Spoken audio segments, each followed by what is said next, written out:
그다음에 박재환 경기대 선생님 소개합니다.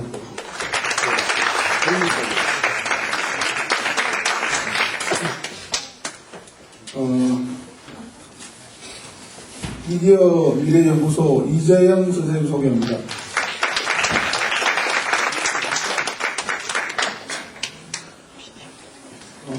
이호은 청운대 선생님 소개합니다.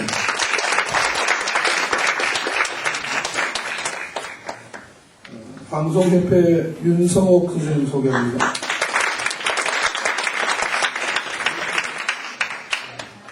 동아방송대학 전희락 선생님 소개합니다.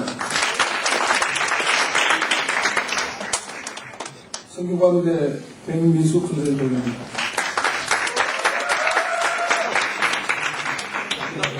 삼행대학교 정면호 선생님 소개합니다.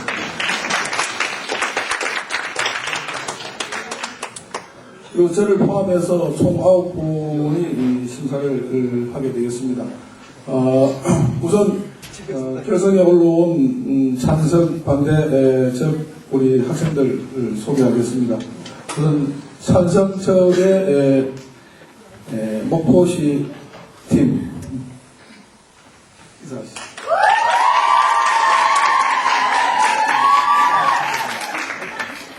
반대 측의 동두천시 팀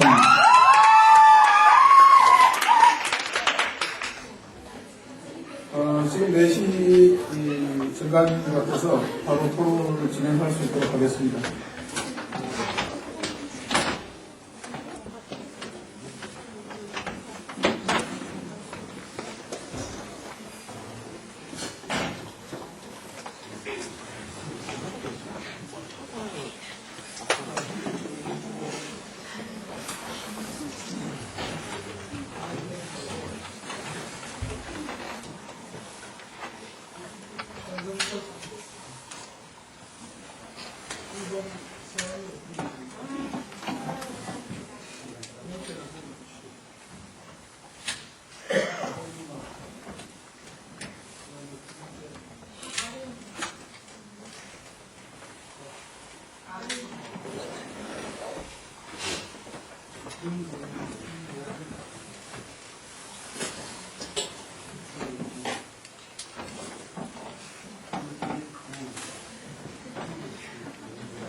찬성직 첫 번째 토론자 소유나입니다.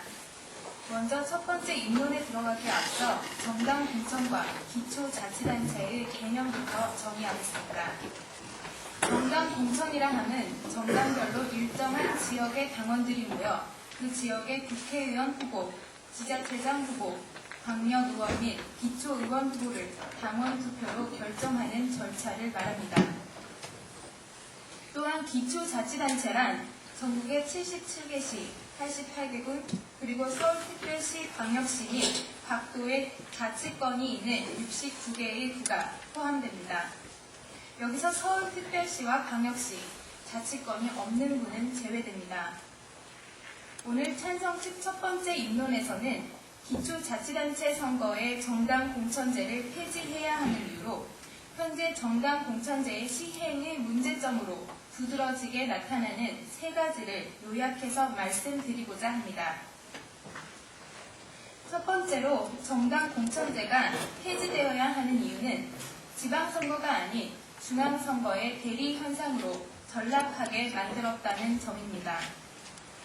지방선거에 정당이 공천을 함으로써 주민의 의한, 주민을 위한 지방자치가 정당의 의한, 정당을 위한 정치로 변질되었습니다.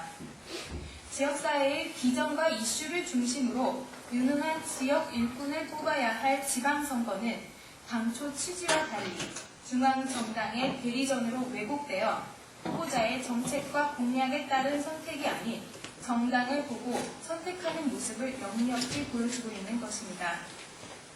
기초의원의 정당 공천 확대는 유권자보다 국회의원에게 잘 보여야 하는 독점적이고 지배적인 정당 구도의 형성으로 유권자가 아닌 정당에 충성하는 결과를 가져왔습니다. 기초자치단체장이나 의원은 국회의원에게 예속되고 중앙정치에 봉사하기 위한 국회의 늪에 빠진 현실을 고려해보지 않을 수 없습니다. 한시 앞이 중앙정치에 의해 처절히 유린된 지방자치를 원형 그대로 되살려 놓아야 할 것입니다. 지역의 참 일꾼을 뽑으려 지방자치단체 선거에 중앙정치의 심판을 위한 것이 되어버린다면 지방선거를 치르는 실익이 없습니다. 중앙정치가 기초자치단체 선거에 개입하지 말고 지역 주민들이 순수하게 지역의 일꾼을 뽑는 선거로 치러지도록 해야 할 것입니다. 다음으로 기초자치단체 선거에 정당 공천제가 폐지되어야 하는 두 번째 이유를 말씀드리겠습니다. 정당 공천제는 각종 비리로 얼룩진 극심한 폐해 현상을 그대로 보여주고 있습니다. 공천 과정에서 드러난 비리는 드러난 것만 해도 그 유형이 매우 다양하여 유권자들의 정치 혐오증까지 불러일으킬 정도로 지방자치제도를 위협하는 수준에 이르렀습니다. 대표적인 비리 유형으로 골프 접대 및 금품수수, 후보자들의 막무가내식 돈 두고 가기 수법, 식사와 향응 제공 수법 등 이외에도 수도 없이 많은 문제점들을 드러냈습니다. 이는 지자체장의 72.9%, 지방의원의 88.2%가 정당 공천을 부정부패의 원인으로 보고 있다는 여론조사 결과가 현재 부패 상황을 그대로 보여주고 있는 것입니다. 세 번째로 기초자치단체 선거에 정당 공천제가 폐지되어야 하는 이유는 주민과 지역을 위한 참 일꾼을 뽑는 데 장애가 된다는 사실입니다. 우리나라 국민들의 정치 의식 수준이 얼마나 어떻게 된다고 생각하십니까? 지방선거에서 지역의 참 일꾼을 뽑는다는 마음으로 투표에 임하는 국민이 얼마나 될까요? 중앙선거와 지방선거를 구별하지 않는 경향이 지배적이며 정부와 여당에 대한 중간평가를 한다는 생각으로 투표를 하는 것이 현실입니다.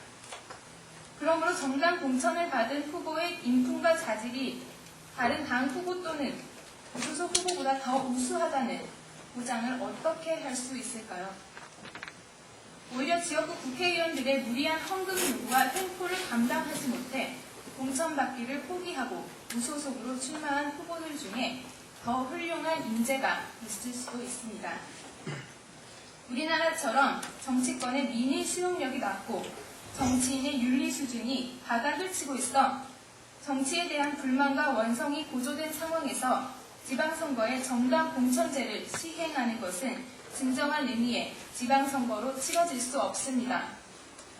찬성집 첫 번째 발표에서는 기초자치단체 선거에 정당 공천제가 폐지되어야 하는 이유로 그 문제점을 세 가지로 분석해서 말씀드렸습니다. 잠시 후 찬성집 두 번째 토론자는 정당 공천제, 그 제도상의 문제점에 대해 말씀드리겠습니다. 이상으로 찬성집 첫 번째 토론자의 발표를 마칩니다. 감사합니다.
반대 측 첫 번째 교차 질의를 시작하겠습니다.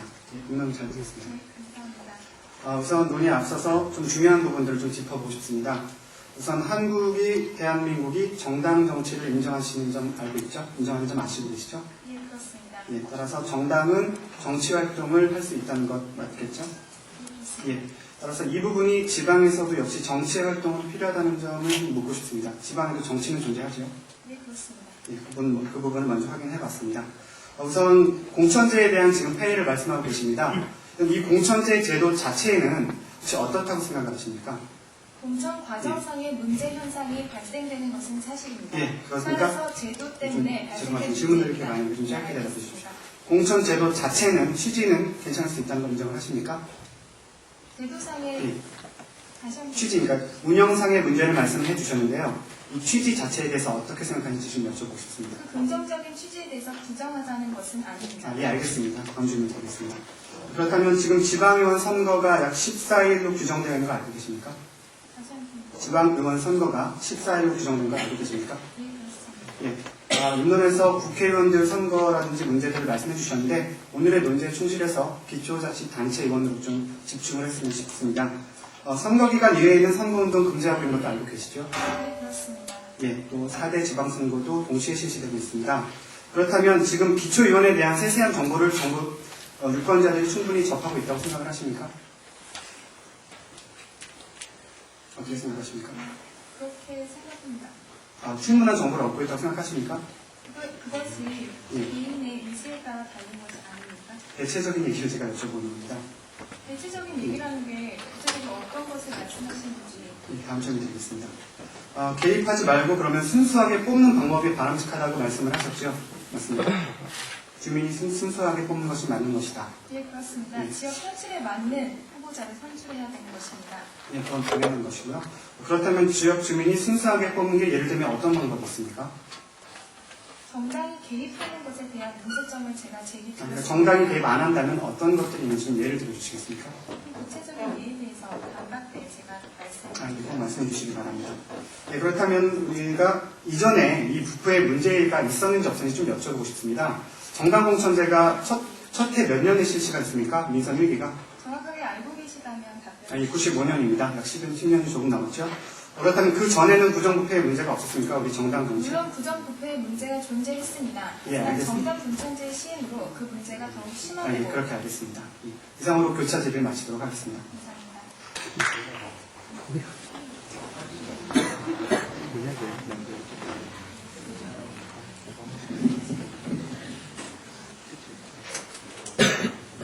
안녕하십니까. 찬성 측의 의견 잘 들었습니다. 저희 반대 측 첫 번째 입론을 시작하겠습니다.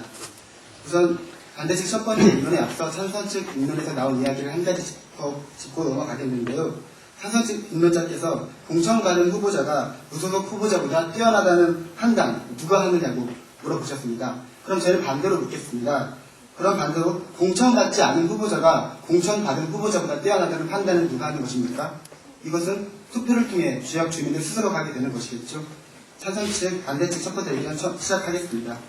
여러분, 정당이라는 말 어떻게 생각하십니까? 조금 안 좋은 어감이 드나요? 만약 그렇다면 그것은 우리나라 정치의 역사와 정치 풍토 때문에 그럴 것이라고 저희는 생각합니다. 하지만 여러분, 정당이 무엇입니까? 정당은 무엇을 하는 단체일까요? 정당은 국민의 의견을 수렴하고 정책에 반영하기 위한 중대적인 역할을 하는 단체입니다. 즉, 정당은 민주주의의 핵심 요소이며 국민의 의견을 반영하는 정치적 단체라는 말이죠.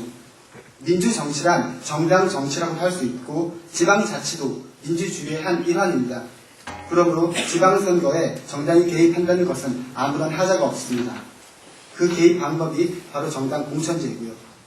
저희 반대 측은 기초자치단체 선거에 정당 공천제를 폐지하지 말아야 한다고 주장합니다.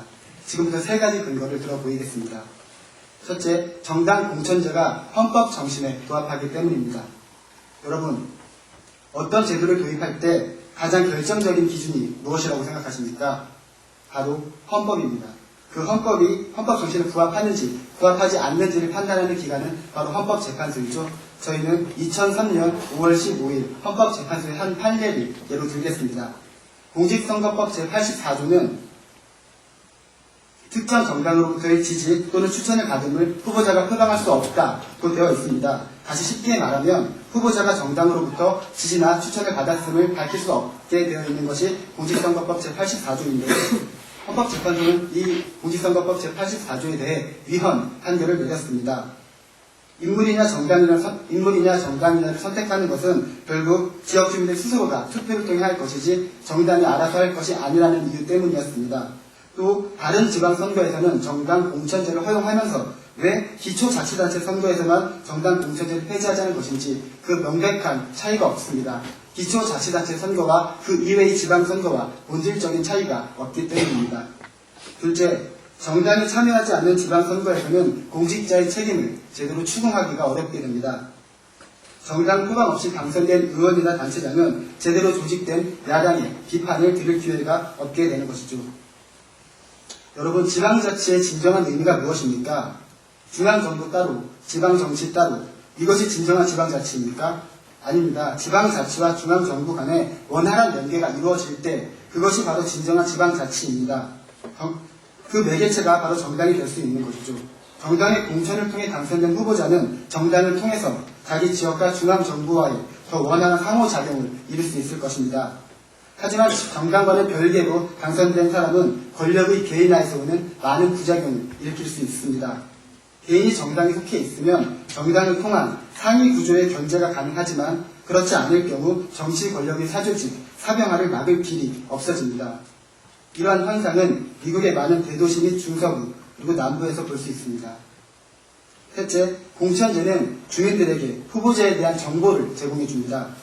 정당이 공직선거에 후보자를 추천함으로써 주민들이 후보 선택을 용이하게 해준다는 말입니다. 국민 개개인은 유능한 정치인을 선별할 수 있는 비용과 정보가 비용을 감당하기가 어렵습니다. 지방의회 의원 선거의 선거 기간은 교차 질의 시간에 말씀드렸듯이 14일로 규정이 되어 있습니다. 그리고 사전선거 운동이 금지되는 등 공정한 선거를 위한 많은 규제들이 마련이 되어 있습니다. 더구나 우리나라는 4대 지방선거가 동시에 이루어지고 있습니다.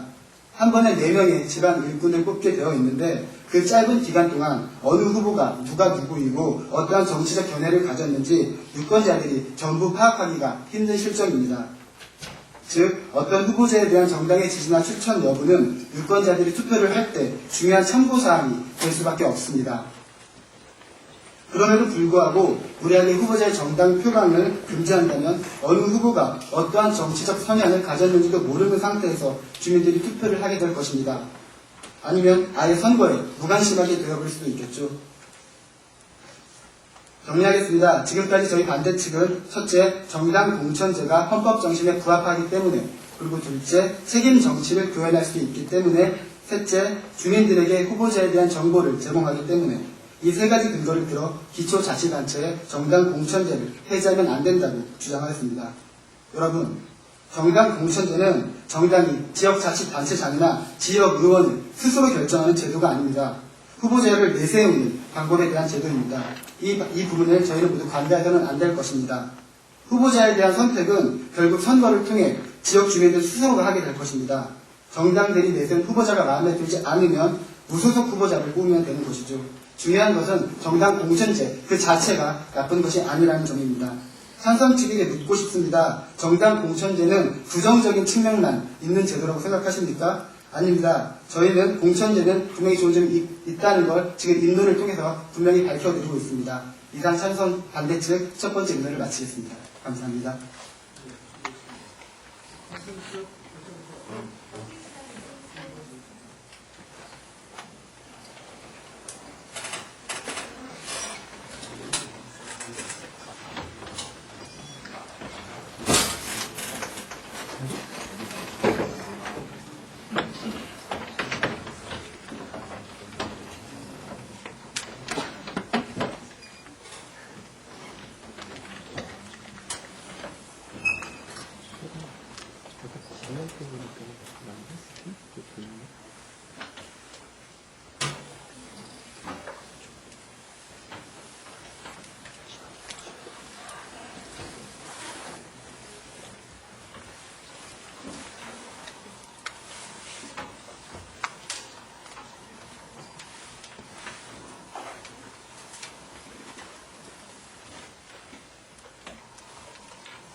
제가 말씀드린 인원에 대해서 바꾸어 말해 공천받지 않은 후보자가 뛰어나다는 것을 의미하냐고 말씀하셨습니다. 맞습니까?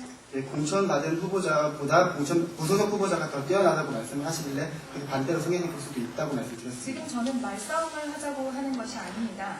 공천 비리를 통해 당선된 후보로 인해 추천받지 못한 다른 후보가 낙선하는 것에 대해서 어떻게 생각하십니까? 그거는 지역 주민들 스스로 선거와 투표를 통해 하게 되는 것이겠죠. 지역 주민들의 결정입니다. 네, 알겠습니다.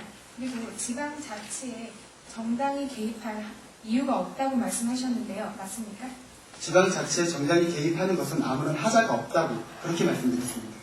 예, 그 개입이 너무 지나쳐서 지방자치에 악영향을 줄 것이라고는 생각하지 않습니까? 저희는 정당이 지방자치에 개입하는 것이 아무런 문제가 없다는 것을 말씀드렸고 그 부분에서 과정에서 어느 정도 문제점이 있다는 것은 저희도 알고 있습니다. 헌법에 대해서도 말씀하셨습니다. 공직선거법에 대해서 말씀을 하셨는데요. 이 말씀을 하시면서 지방자치와 광역자치가 다를 것이 없다고 말씀하셨습니다. 맞습니까? 그 부분을 연계해서 말씀드린 것이 아니고요. 다 따로따로 말씀드린 겁니다.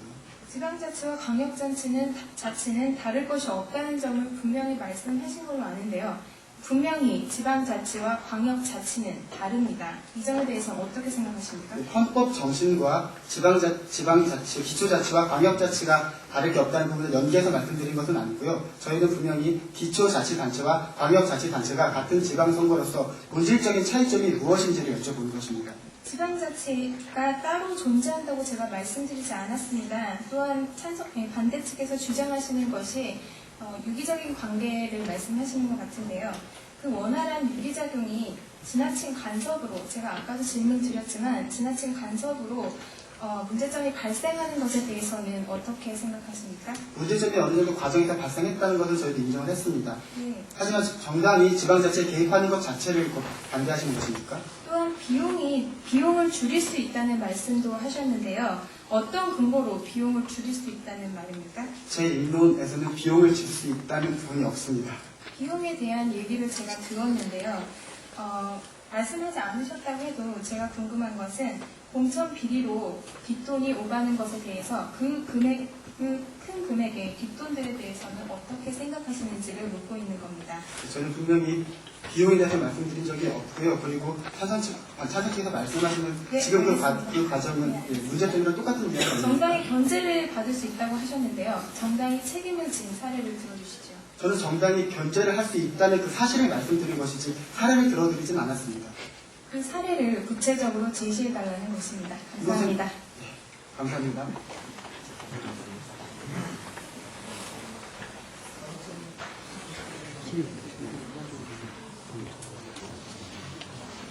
안녕하십니까.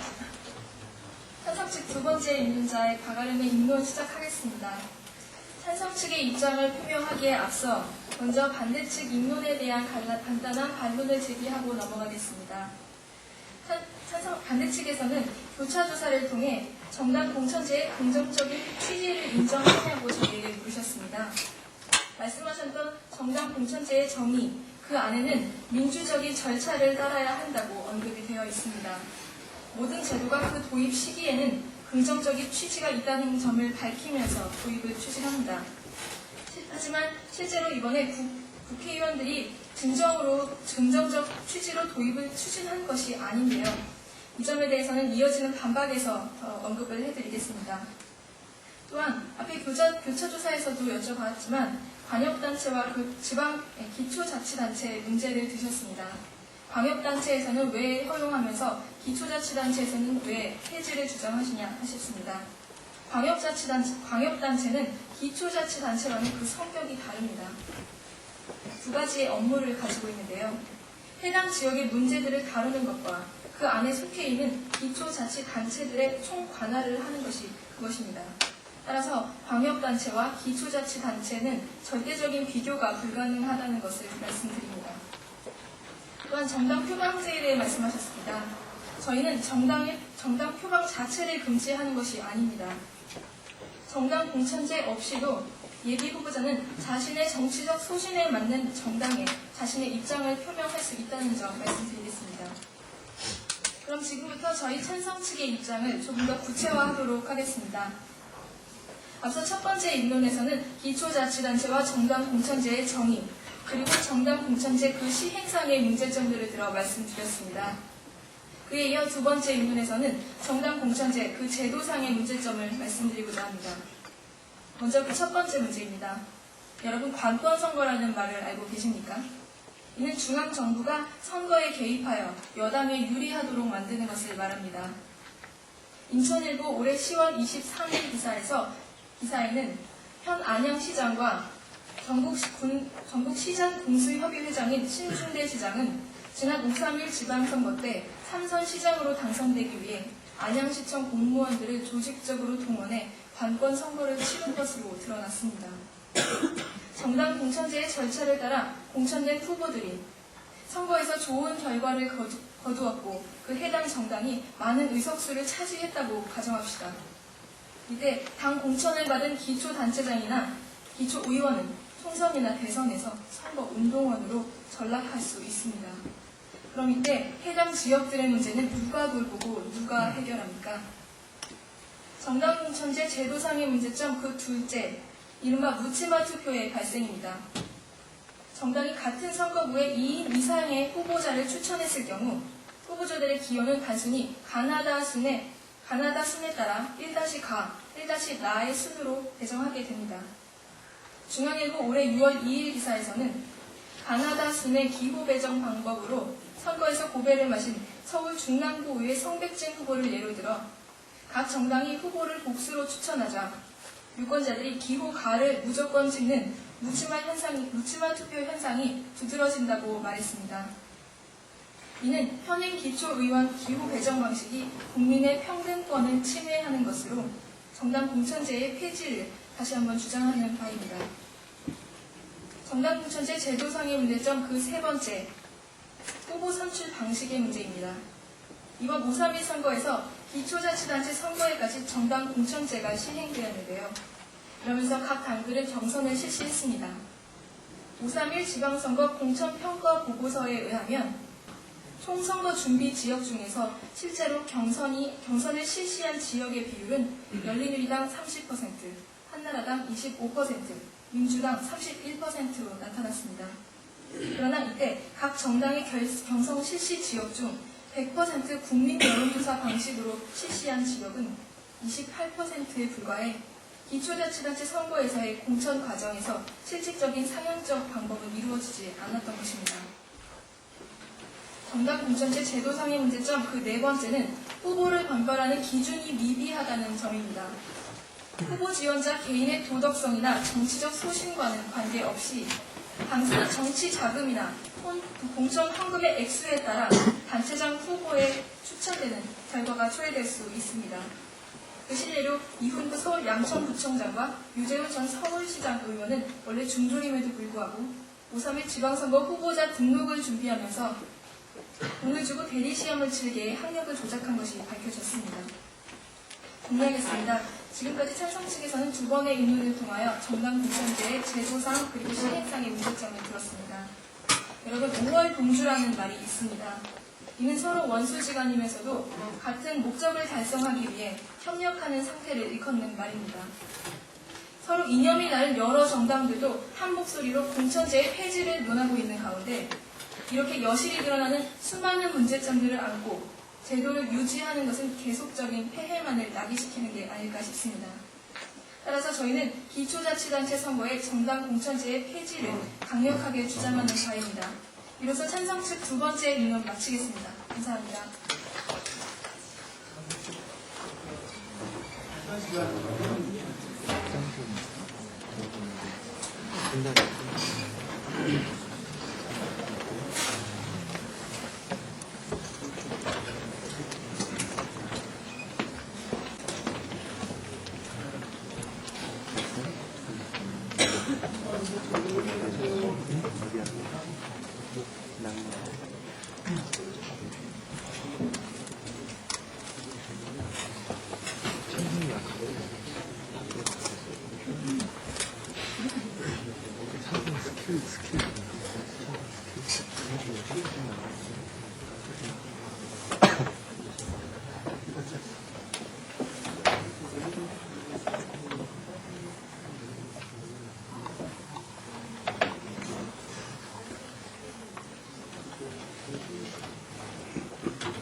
네, 찬성 측의 입론 잘 들었습니다. 감사합니다. 반대 측의 교차 조사 시작하겠습니다.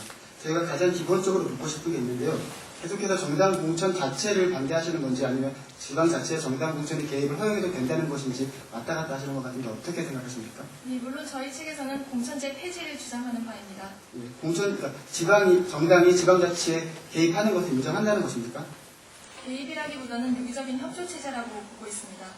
알겠습니다.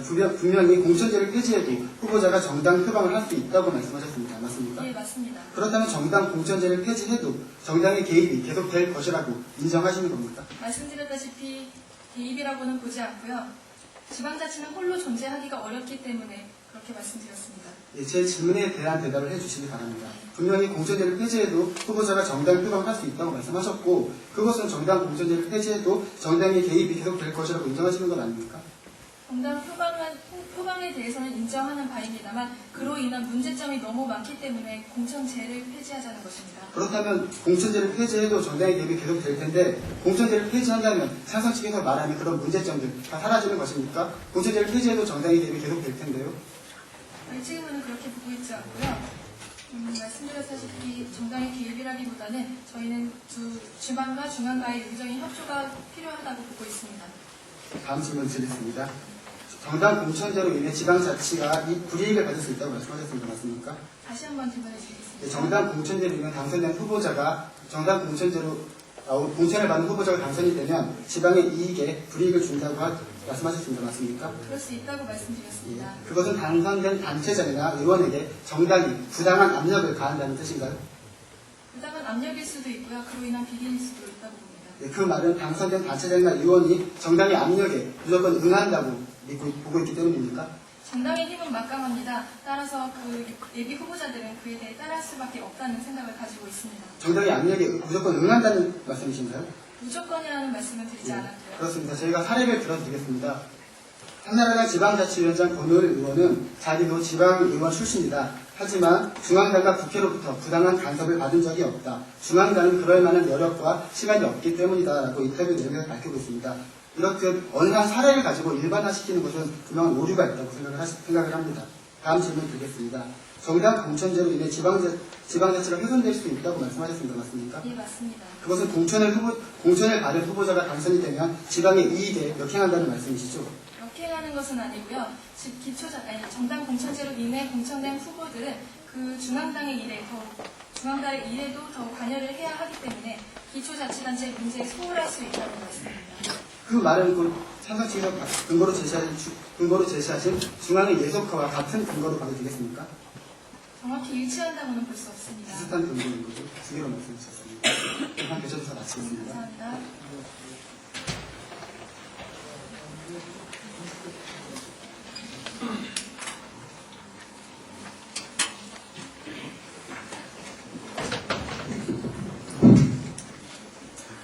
반대 측 두 번째 입론을 시작하겠습니다. 저희 입론에 앞서 몇 가지 좀 다시 짚어보고 넘어가겠습니다. 우선 분명히 정당 정치를 제가 교차 시간 때 말씀을 드렸는데요. 인정을 하셨고요. 그 다음에 우리가 정당 정치, 즉 정당이 정치 지역의 정치에 참여하는 문제 자체는 인정을 하셨습니다. 예, 그래서 저희는 그러한 전제를 두고 지금 제 입론을 시작하도록 하겠습니다. 우선 여론조사를 여러 가지로 들어서 말씀을 해주시고 계십니다. 물론 여론조사가 최근에 국민의 의사를 물어본다는 데서 상당히 의미가 있는 것이긴 하지만요. 제가 이 여론조사에 대한 부분 좀 짚어볼 게 있다고 생각을 합니다. 우선 여론조사라는 게 어떤 것입니까? 국민의 경우를 생각을 해보겠습니다. 어떤 결과가 나왔습니다. 이를테면 정치인의 어떤 정치 행태겠죠. 그것을 보고 나서 판단을 내리는 경우가 대부분입니다. 즉, 그 결과에 대한 평가로서 어느 정도 의미가 있고 진단의 의미가 있지만 원인과 결과를 설명해주는 직접적인 원인이 될 수 없다는 겁니다. 예를 들면 우리 정치인들이 정당공천제 별 잡음 없이 운영을 잘했습니다. 그렇다면 이 정당공천제 국민들은 찬성을 하겠죠.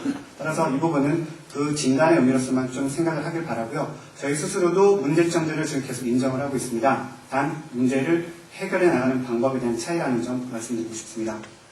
예, 또 다음으로 정당 공천 배제 자체는 그러니까 정당 공천 제도 자체는 취지가 좋더라도 절차상이나 그 과정상 문제가 있으면 안 된다고 말씀해 주셨습니다. 맞습니다.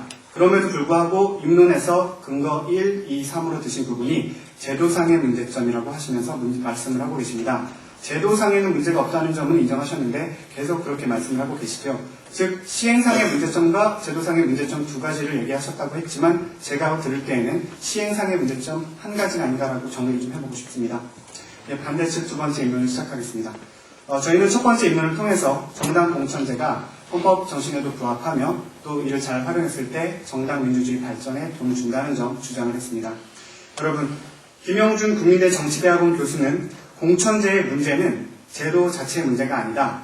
이 사전 예방 시스템 부재에 문제가 있다고 말을 했습니다. 그는 현재 공천 심사의 과정 문제를 보면 많은 문제를 소지를 남겨두고 이것이 잘못됐다고 비난만 하고 있다고 말했습니다. 그렇습니다. 지속적으로 말씀을 드리고 있지만 문제는 이것을 폐지하는 것이 아니라 오히려 개선해 나가려는 태도가 중요하다는 점이죠. 저는 세 가지 근거를 들어 말씀드리겠습니다. 첫 번째, 검증되지 않은 토호 세력을 견제할 수 있다는 것입니다. 우리의 정당이 지금 어느 정도 편향성을 가지고 있는 것이 사실입니다. 이를테면은 그 의무는 지역의 기득권층 또한 돈이 많다거나 하는 사람들을 많이 편향적으로 가지고 있다는 뜻이죠. 하지만 의무는 이런 것입니다. 이 정당 공천제 폐지하면 그 고질적인 병폐 해결되느냐는 것이죠. 저는 그렇게 생각을 하지 않습니다. 이와 관련해서 한나라당의 지방자치위원장인 권우 의원이 이런 얘기를 했습니다. 정당 공천제를 폐지한다고 이러한 편향성이 해결되겠는가? 토호들을 견제할 수단은 지금까지 뾰족히 없었다. 오히려 당을 통해 공천을 하게 되면 아무나 입후보할 수 없는 환경이 된다는 것이죠. 예, 대답은 바로 아니라는 것입니다. 이 문제가 해결되고 아니고가 아니라는 거죠. 따라서 정당의 공천을 허용하지 않을 경우 오히려 지역의 기득권층, 또 돈이 많다거나 이런 사람들 진출이 더 용이해지게 됩니다. 오히려 신인 정치인의 진입 장벽이 될 수 있는 것 아니겠습니까? 이는 기존의 연구에서도 뒷받침이 되고 있습니다. 실제로 우리의 경우 기초의원에 허용을 하지 않았던 정당 공천의 경우 2002년 선거에서는 광역시나 기초단체나 그 편향성 별 차이가 없었다는 점이죠. 즉 제가 말씀드리고 싶은 부분은 정당 공천제 자체가 말씀해 주시는 여러 문제들을 바로 원인으로서 작용해서 만든 점 아니라는 것입니다. 이 부분에 대해서 비약이 있다는 것 지적해드리도록 하겠습니다. 두 번째 근거입니다. 정당 공천도 개선시켜 나가는 여건이 조성되고 있다는 점입니다. 여러분에게 제가 선입관이라는 걸 좀 여쭤보고 싶습니다. 선입관이라는 것은 평가를 함에 있어서 신중하고 객관적으로 하는 것을 말하는 것이죠. 또 관성에 젖어 좀 약간 편향적으로 보는 것, 그런 것입니다. 따라서 우리는 정당 공천제를 바라보는 시선에 이런 선입관이 있는지 좀 제가 물어보고 싶습니다. 최근에 광주사회연구소에서 발표한 한 유권자 조사에 의하면 과거 아주 다른 결과를 나타내서 조금 흥미를 끌었습니다. 유권자 그 85.8%의 대답한 사람들이 이제는 더 이상 정당만을 보는 것이 아니라 인물과 정책을 보고 투표하고 싶다라고 대답을 한 것이죠.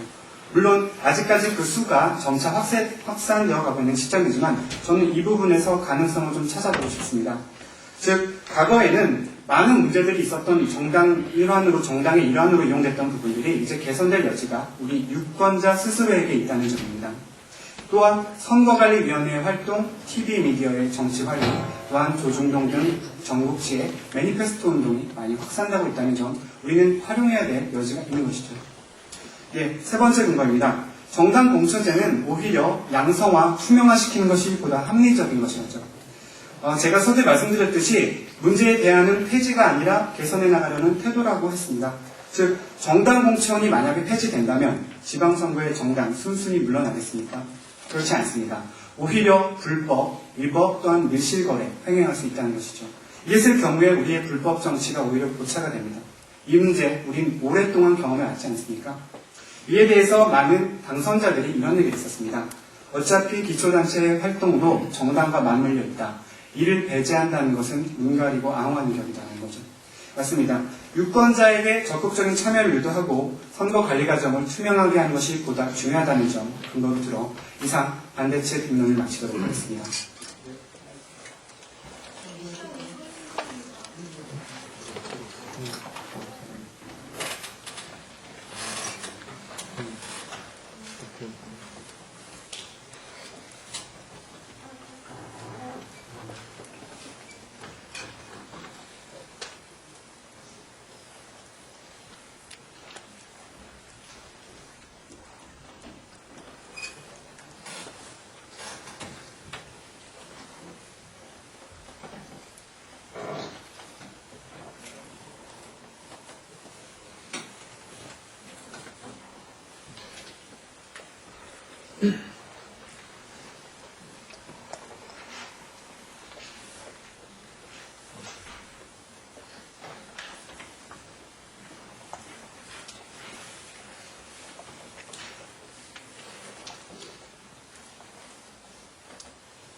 반대측 두 번째 인물 잘 네, 들었습니다. 감사합니다. 찬성 측의 교차조사 시작하겠습니다. 선거 비리가 정당 공천제만의 문제는 아니라는 말씀하셨습니다. 맞습니까? 예, 원인 결과 관계가 없다는 점을 지적했습니다. 예, 선거 비리가 공천제만의 문제는 아니라고 하셨는데요. 지난 2002년에 비해 2006년에 기초의원회까지 공천이 확대되었습니다. 공천 비리가 증가했는데요. 이 점 알고 계십니까? 예, 알고 있습니다.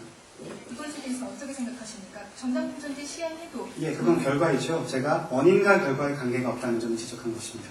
원인과 결과 정확한 인과관계 없는데 어떻게 정당 공천제 폐지를 예, 받는 말씀하고 계시듯이 정당 정치와 정당 문화, 현실 이런 것들 종합적으로 작용한 것인데 정당 공천제 자체에는 그 원인으로 돌릴 수 없다는 점을 지적한 것입니다. 네, 다음 질문 드리겠습니다. 검증되지 않은 토 세력을 검증할 수 있다고 말씀하셨는데요. 이는 후보자의 난립을 방지할 수 있다는 말을 가져도 되는 것입니까? 난립이라는 표현은 좀 적절하지 않다고 보는데요. 예, 그렇다면 말씀하신 대로 토 세력을 검증할 수 있다는 것으로 질문을 드리겠습니다. 정당 공천제를 통해서 검증할 수 있다고요? 제가 견제할 수 있다라는 근거를 들었는데요. 토 세력을 검증하는 것 아니었습니까? 견제할 수 있다죠. 후보자를 검증하는 게 맞는 거겠죠. 예, 질문 드리겠습니다. 그럼 후보자를 그렇게 견제하는 것을 꼭 정당 공천제만을 통해서 가능한 것입니까? 지금 아주 정당 공천제 말고 대안이 없기 때문에 가장 효율적이라고 생각합니다. 그럼 정당에서 후보자를 견제할 수 있는 기준이 마련되어 있습니까? 물론 마련되어 있습니다. 예, 말씀해 주시죠. 지금 이 자리에서 말씀드립니다. 예. 자료를 활용해 주시겠습니까? 이 시간이 될 것 같아요. 그럼 나중에 반박 시간에 말씀해 말씀드리도록 주시기 하겠습니다. 바랍니다. 또한 대선 여건이 조성 중이라고 말씀하셨습니다. 맞습니까? 예, 맞습니다. 이는 가능성이 보여지고 있다는 말씀이시죠? 가능성과 함께 실제로 그렇게 변화하고 있습니다. 예, 그럼 그 가능성 언제쯤 발휘될까요? 변화하고 있는데 뭐가 발휘된다는 표현이죠? 그 가능성이 언제쯤 발휘되어서 지금 발휘되고 있습니다. 점차적으로. 어떤 근거로 그렇게 말씀하십니까? 우리가 피부로 느끼는 것들 아닙니까? 조중동 같은 신문의 매니페스트 운동, 인물과 접속 공약을 확인할 수 있고 정보를 볼 수 있고 이런 우리나 것들. 누리의 선거 지방자치에서 정당 공천제 실시 후 그 다음에 결과가 있었습니까? 결과를 지금 실시한 지가 언제입니까? 올해죠? 그래서 오사기 예. 선거에서 결과가 있었냐는 질문입니다. 결과도 말씀하신 것은 사실 그게 확인이 되는 부분이 아닌데 부적절한 질문이라고 생각합니다. 가능성 확인하셨는데요. 우리 국민들 언제까지 그거 기다려야 하는 겁니까? 언제까지 정당 공천제 지금- 긍정적인 부분 발휘할 때까지 기다려야 하는 겁니까? 기다리라고 말한 적이 없고요. 지금 계속 변화하고 있는데 지금 그러면 개선의 가능성이 없다고 보시는 겁니까? 없다고 보는 것이 아니고 그쪽에서 반대측에서는 그렇게 가능성이 보여진다고 말씀을 하셨기에 저희가 그렇게 가능성 있는 것 아닙니까? 인정해야 되는 거 아닙니까? 아니요, 저희는 그렇게 보고 있지 않습니다. 예, 저희랑 생각이 다음 다릅니다. 2차 조사 마치겠습니다. 감사합니다. 저건 어디니까 지금 오면서 좀 엄청 장난 존나 많잖아. 아 그래? 이거 뭐 잠깐 크다. 응. 지금 뭐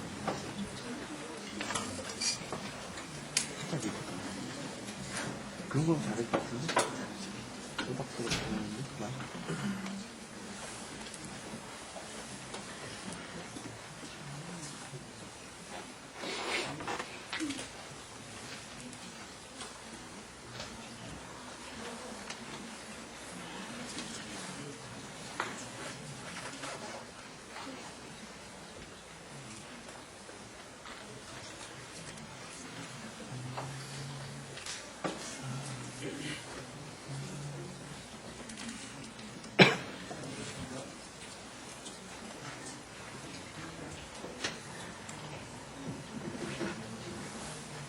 반대측 첫 번째 반박을 시작하겠습니다.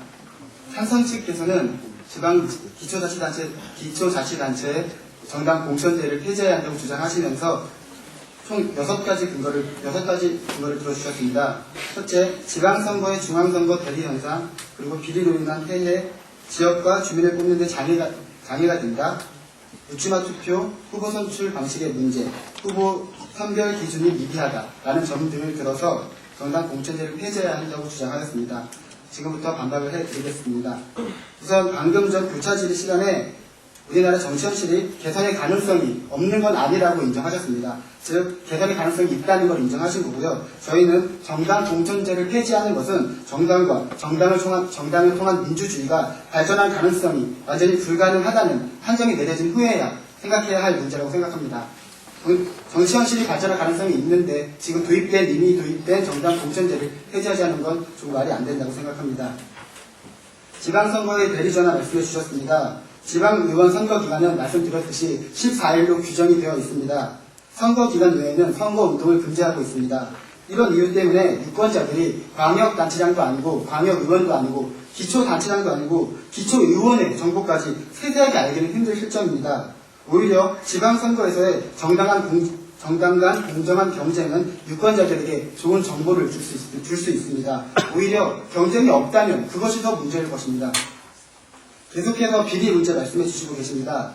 기초의원에 대한 정당 공천제 작년에 도입했습니다. 올해 딱 한 번 실시되었죠. 그 과정에서 비리가 발생했습니다. 알고 있습니다. 하지만 한 번 해보고 문제가 있다고 바로 없애자는 것입니까? 제도를 도입했다, 폐지했다는 건 그렇게 간단한 문제가 아닙니다. 저희는 문제점이 발견되었으니 그 문제점을 고치자고 말씀드리고 있습니다.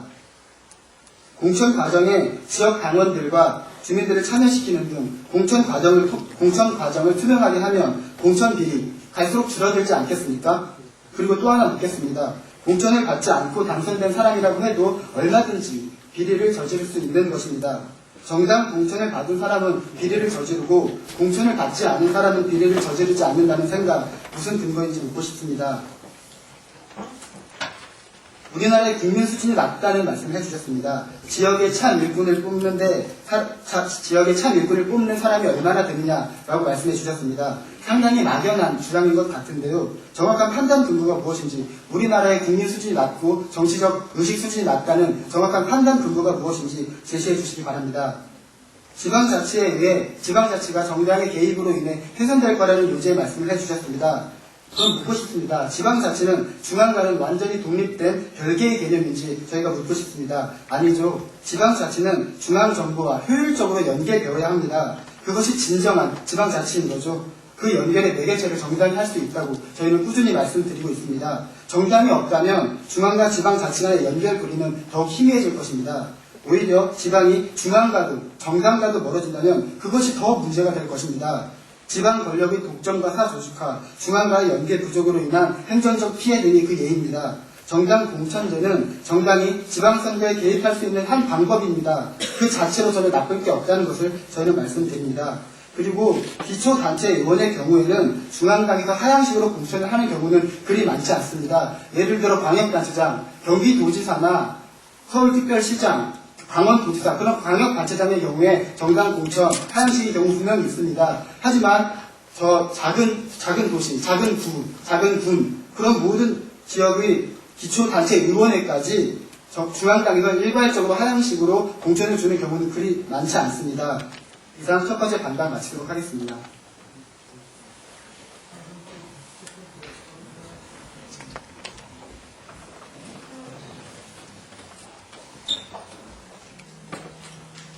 네, 찬성 측 반박에 들어가기 앞서 저희의 토론을 경청해 주셔서 감사하다는 말씀드리고 시작하겠습니다. 먼저 반박에 들어가기 앞서 반대 측 주장 몇 가지를 정리해 드리고자 합니다. 먼저 정당이 지방자치에 개입하는 것 자체에는 문제가 없다는 점을 언급하셨습니다. 네, 아주 좋은 의견입니다. 정당이 지방자치에 개입하는 그 자체에는 문제가 없다는 점, 그 유기적인 관계를 인정합니다. 하지만 무슨 일이든 과할 경우 바람직하지 않듯이 유기적인 태도가 아닌 예속, 즉 중앙의 지나친 간섭이 악영향을 미치는 것에 대해서는 어떻게 생각하시는지에 대한 저의 질문에 명확하게 답변하지 않으셨습니다. 또한 정당의 견제, 책임 정치를 언급하셨습니다. 정당의 견제를 받은 후보들이 무리를 일으키는 주범으로 거론되고 있습니다. 이러한 후보들의 문제에 대해 정당이 과연 책임을 지고 있을까요? 물론 일부 책임을 진 사례도 있습니다. 하지만 손에 꼽을 정도죠. 이러한 충분한 사례가 없는 주장은 책임 정치라는 말을 무색하게 합니다. 또한 저에게 제도의 긍정적 취지를 인정하는지에 대해서 질문하셨습니다. 아마 제도 자체의 문제가 아니라는 주장을 강조하고 싶으셨던 것 같습니다. 하지만 정당 공천제도 시행상의 문제점은 10년 넘게 지속되고 있습니다. 물론 그 문제점 발생에 대해서는 분명하게 인정하셨습니다. 앞으로 더 얼마나 오랜 시간이 흐르면 이 시행상의 문제를 해결할 수 있을까요? 한 번의 문제로 폐지를 거론하냐라는 말씀을 하셨습니다.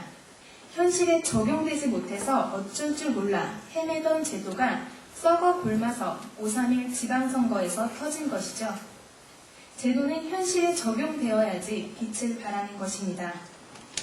우리는 정당 공천제도의 폐지를 기회로 국민들의 민의 수렴을 통해 제도 자체의 전면적인 검토가 필요한 때인 것 같습니다. 정당 공천제 시행으로 인해 정당의 예속 및 정당을 통한 중앙 집권화 현상을 가져와 지방 기초자치단체장들이 눈칫밥을 먹으며 일을 해야겠습니까? 각종 비리로 장식된 선거가 진행되는 것을 두고 보고만 있어야 하는 것입니까? 정당 공천이 허용된 기초자치단체장 선거는 지방자치의 근간을 위협하는 여러 부정적인 요인으로 문제의 심각성을 나타내고 있습니다. 부정적인 취지로 도입된 제도는 없습니다. 하지만 제도의 취지가 좋다고 해서 긍정적인 효과를 기대할 수 있다고 해서 언제까지고 문제의 심각성이 수도 없이 제기되고 있는데 제도의 문제가 아니라며 이렇다 할 해결책도 없이 뒷짐만 지고 기다릴 수는 없습니다. 겉모양은 그럴듯하나 실속이 없는 것을 이르러 빛 좋은 개살구라는 표현을 씁니다. 뜨거운 폐지 논란으로까지 이어지고 있는 정당 공천제를 꾸역꾸역 유지할 필요가 있을까요? 아무리 예쁜 옷이라고 할지라도 내 몸에 맞지 않으면 그 옷은 필요가 없듯이 현재 우리나라의 상황과는 맞지 않는 정당 공천제 유지할 필요가 있을지 의문입니다. 언제까지고 본연의 취지를 살릴 수 있을 것이라고 대안 없이 넋놓고 기다리고만 있기에는 문제가 너무 커져버린 것을 인식해야만 합니다. 문제를 직시한 지금이 바로 정당 공천제의 폐지가 이루어져야 할 시점이라는 것을 강력히 주장하는 바입니다. 이상으로 정당 공천제도를 기초자치단체 선거에 폐지해야 한다는 찬성 측 첫 번째 토론자의 반박을 마칩니다. 감사합니다.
반대측 마지막 반박을 시작하겠습니다.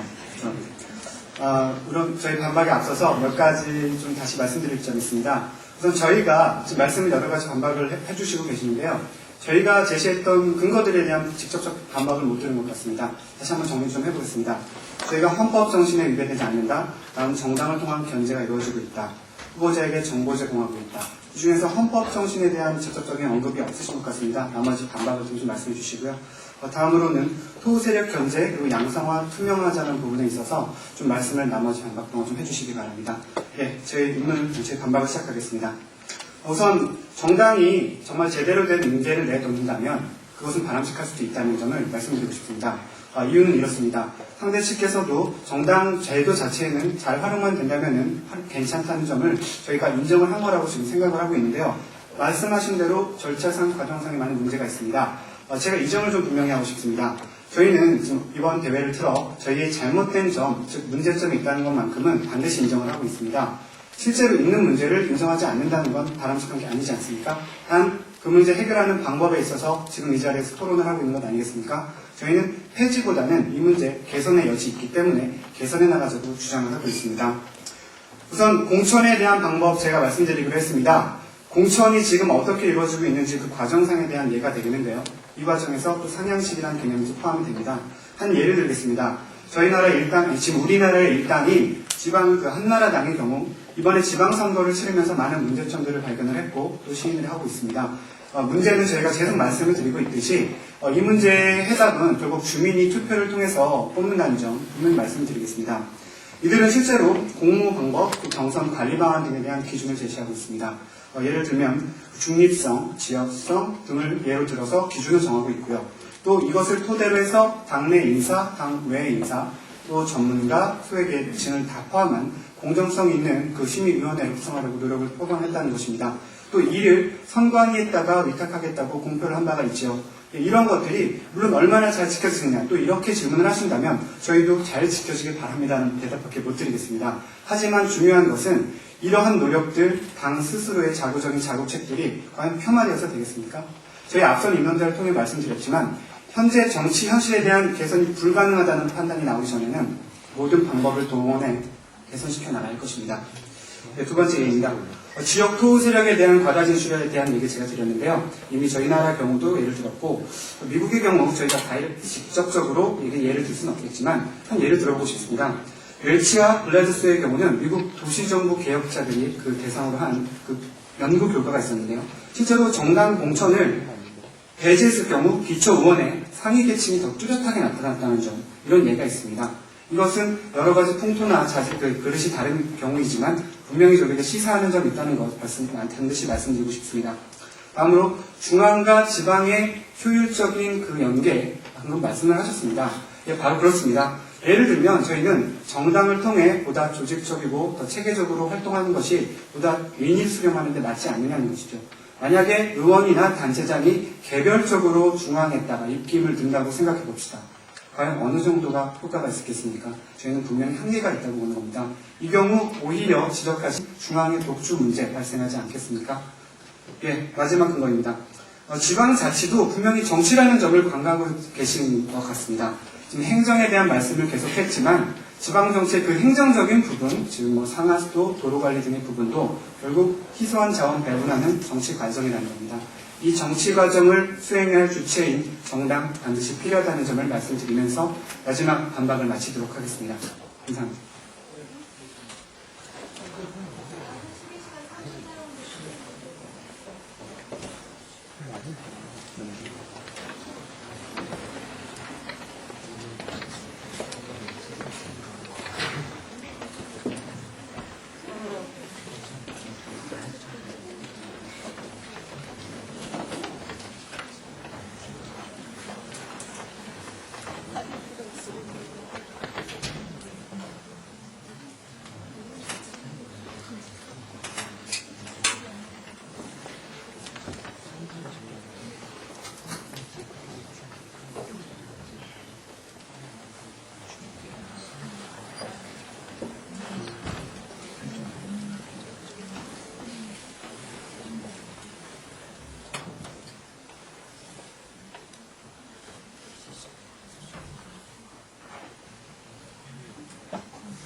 찬성 측 마지막 반박 시작하겠습니다. 오늘 결승이라는 이 자리 9분의 심사위원님 그리고 장내 거의 가득 메워주신 참관분들 앞에서 마지막 반박할 수 있게 되어 매우 감사드립니다. 마지막 반박에서는 반대 측에서 제시하신 입장에 대해 정리하면서 반론을 제기하겠습니다. 반대 측에서는 저희 쪽에 헌법에 대해 다시 한번 말씀해 주시라고 요구하셨는데요. 반대 측에서는 헌법을 예로 드시면서 근본적인 말씀들을 해주셨습니다. 공직선거법 47조 2항에는 민주적인 절차에 따라 공천해야 한다고 나와 있습니다. 하지만 현재 민주적으로 지역주민 스스로 그 절차가 이루어지고 있습니까? 또한 반대 측에서는 토호세력 견제에 대한 말씀을 더 해주십사 했습니다. 토호세력 견제에 대한 반박은 앞선 교차조사에서 간단히 해드렸는데요. 실제 견제 기준을 말씀해 주시지 않았기 때문에 저희 측에서는 공천제 유지해도 비검증된 후보들이 공천되지 않으리라는 보장이 없기 때문에 말씀드렸습니다. 정당 공천제 폐지에 반대하시는 분들께 드리고 싶은 질문이 있습니다. 시행된 지 얼마 되지도 않은 제도 폐지의 논의는 시기상조라고 생각하십니까? 정당 공천제의 역사는 1954년 제3대 총선거 때부터 시작되었습니다. 또한 그 안에서 하향식 공천, 상향식 공천 등의 많은 변화도 모색되었습니다. 그럼에도 수많은 문제점들을 드러내면서 지금까지 이어져 온 제도가 일부의 동의에 의해 지방자치회까지 도입되었지만 그 문제점들을 극명하게 나타내고 있는 것이 사실입니다. 그럼 지방자치에서 정당 공천제 시행된 지 얼마나 되었습니까? 10여 년간 지속되어 왔는데요.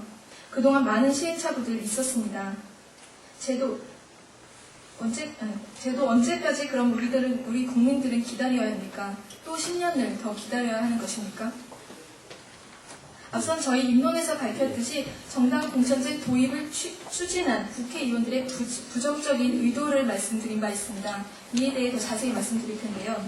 2005년 6월 여야는 당시 일반 유권자의 72%, 현직 당체장의 79%가 반대하던 정당 공천제를 기초의원회까지 확대하였습니다.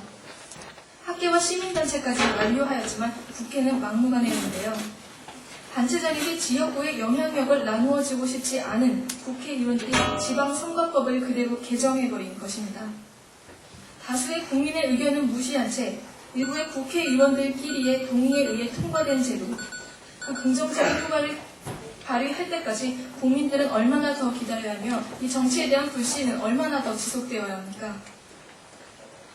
여러분, 어느 제도가 부정적인 취지로 만들어졌겠습니까? 아무리 좋은 취지로 제도를 도입했다 하더라도 그 시행상에서 예기치 못한 많은 문제점들이 발생한다면 그 제도의 폐지를 논하는 것은 당연한 일입니다. 각종 폐해들이 드러난 지금 이 문제들이 국민들의 관심 밖으로 사라져 버리기 전에 빨리 정당 공천제를 폐지하고 그 새로운 대안책을 강구하는 것이 한국 정치가 발전할 수 있는 지름길이 될 것입니다.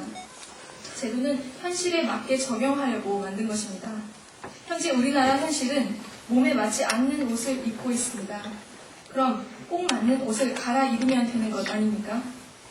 제도에 맞추어 현실을 바꾸는 것이 과연 옳은 일일까요? 기초자치단체에서의 정당 공천제의 폐지를 강력히 주장하면서 이것으로 반박을 마치겠습니다. 지금까지 경청해주신 여러분 감사합니다.